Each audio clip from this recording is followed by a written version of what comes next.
Imagine a small nation making a bold decision, one that it believed could inspire change across the globe.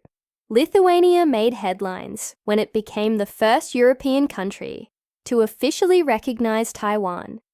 Defying China's strict stance on the island, the move earned praise from democratic nations. But behind the applause lay an unexpected price, one that has left Lithuania's economy in turmoil, and its government grappling with a tough choice: rebuild relations with China or face the risk of economic isolation. How did Lithuania get to this point, and is there a way forward? What sparked the diplomatic fallout with China, and what did Lithuania hope to achieve? When Lithuania decided to support Taiwan, it was seen as a stand for democracy and sovereignty. But China didn't take kindly to this. In response, Beijing quickly imposed harsh sanctions, cutting off Lithuanian imports and terminating crucial trade agreements. According to the New York Times, Lithuanian exports to China plummeted by more than 90% in just a few months, throwing the nation's economy into crisis. China's Foreign Minister, Wang Yi, warned that any nation underestimating China's position on Taiwan would face severe repercussions. For Lithuania, those repercussions came swiftly, with the loss of a major trading partner, sending shockwaves through the economy as businesses struggled and workers faced uncertainty. The question loomed: was this diplomatic gamble worth the cost? Lithuania's leaders framed their recognition of Taiwan as a bold step in defense of democratic values. They hoped that by setting an example, other nations would follow suit, challenging China's growing authoritarian influence. Foreign Minister Gabrielius Landsbergis called it an opportunity to stand up for the principles that democracies should champion. But the reality turned out to be far more complicated. The anticipated wave of international support didn't materialize as quickly as Lithuania had hoped, and the economic backlash from China was more severe than anticipated. As analyst Sarah Wilson from the Financial Times noted, Lithuania had underestimated the economic leverage China holds and overestimated Europe's willingness to confront Beijing. The fallout affected multiple sectors, from high-tech industries to agriculture, with businesses struggling to survive under the pressure of lost markets and trade disruptions. But did Lithuania expect the West to come to its rescue? Did it anticipate that the EU would step in with economic or political backing? Initially, Lithuania believed that European nations would support its position on Taiwan. According to Politico, Lithuania expected moral support to translate into tangible backing. But the reality was different. While there was diplomatic solidarity, European giants like Germany and France, who have deep economic ties with China, were hesitant to take a more aggressive stance. As EU analyst Robert Bierman pointed out, while Lithuania's allies voiced support, very few were willing to jeopardize their own economic interests by confronting China head-on. This diplomatic divide left Lithuania in a vulnerable position, facing the wrath of a global superpower with limited support from its European counterparts. The economic consequences were far-reaching.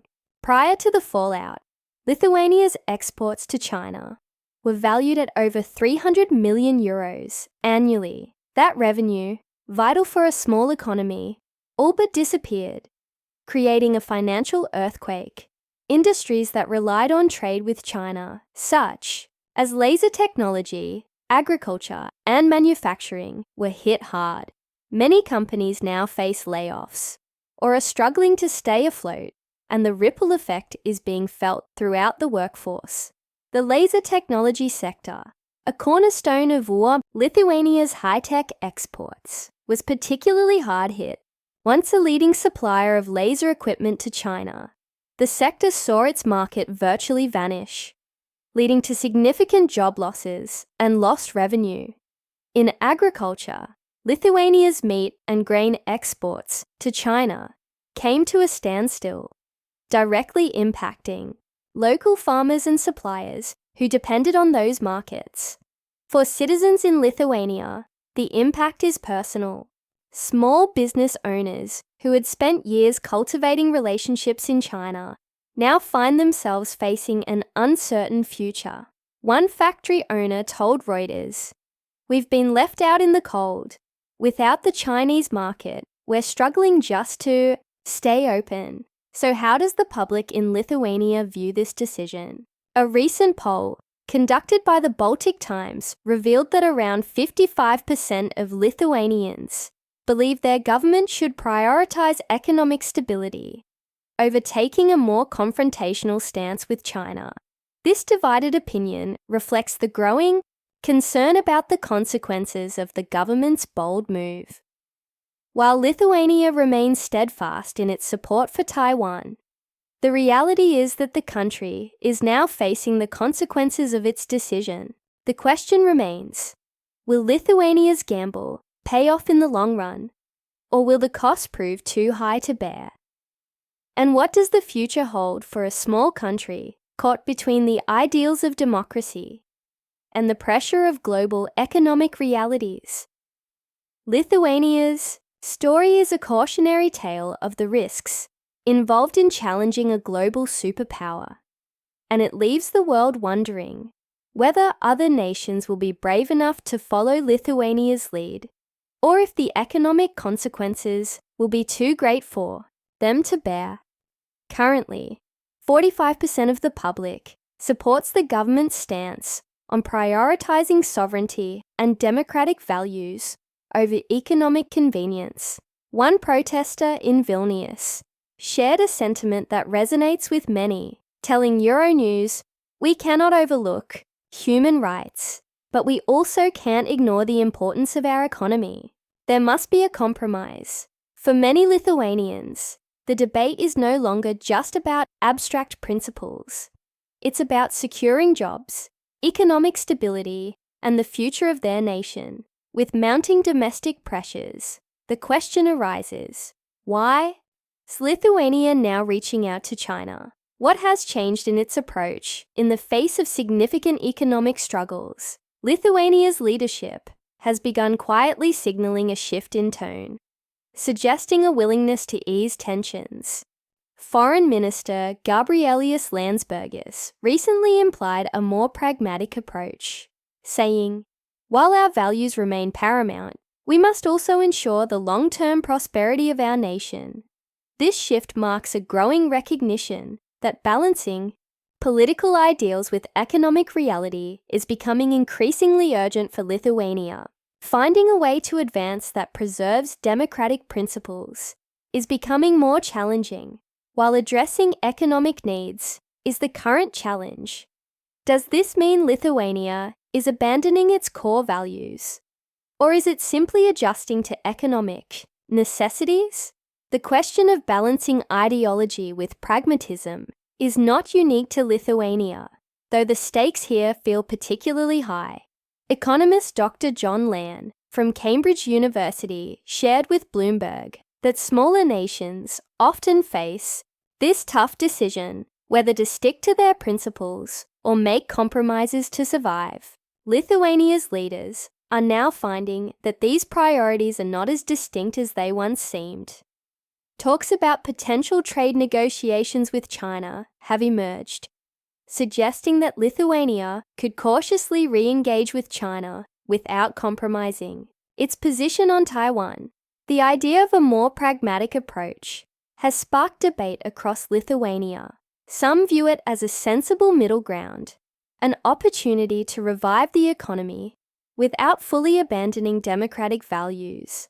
Others, however, see it as a retreat from the principles that the country fought to uphold. As Lithuania reassesses its position, Europe's larger economies appear to be heading in the opposite direction, strengthening their ties with China instead of following Lithuania's example. Countries like Germany, France, and Italy continue to deepen their economic relationships with China, driven by trade interests. German Chancellor Olaf Scholz recently stated that economic relations with China are essential to Europe's recovery. This sentiment reflects a broader European trend where economic advantages often take precedence over ideological concerns. Lithuania, in contrast, finds itself increasingly isolated as larger economies prioritize trade while smaller nations, like Lithuania, bear the brunt of ideological stances. Alina Pakova, an analyst from the European Policy Institute, remarked that Europe's approach to China is deeply fragmented. Larger nations pursue economic gains, while smaller nations like Lithuania are left to face the consequences on their own. As Lithuania grapples with its isolation, is this the perfect moment for a diplomatic reset? The timing may be critical. China, facing its own economic slowdown due to trade tensions with the US and the lingering effects of the pandemic, is rethinking its international strategy. Beijing is reportedly exploring ways to rebuild relationships with countries it previously sanctioned, seeking to stabilize its trade networks amid global economic uncertainty. For Lithuania, this could present a unique opportunity.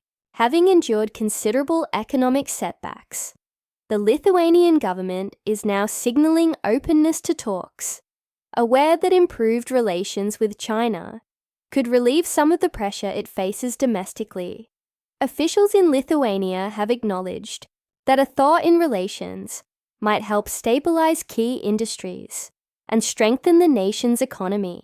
Could this be the beginning of a more pragmatic approach to foreign policy for Lithuania? Only time will tell. While Lithuania continues to show support for Taiwan, it faces a critical challenge in ensuring the well-being of its own citizens.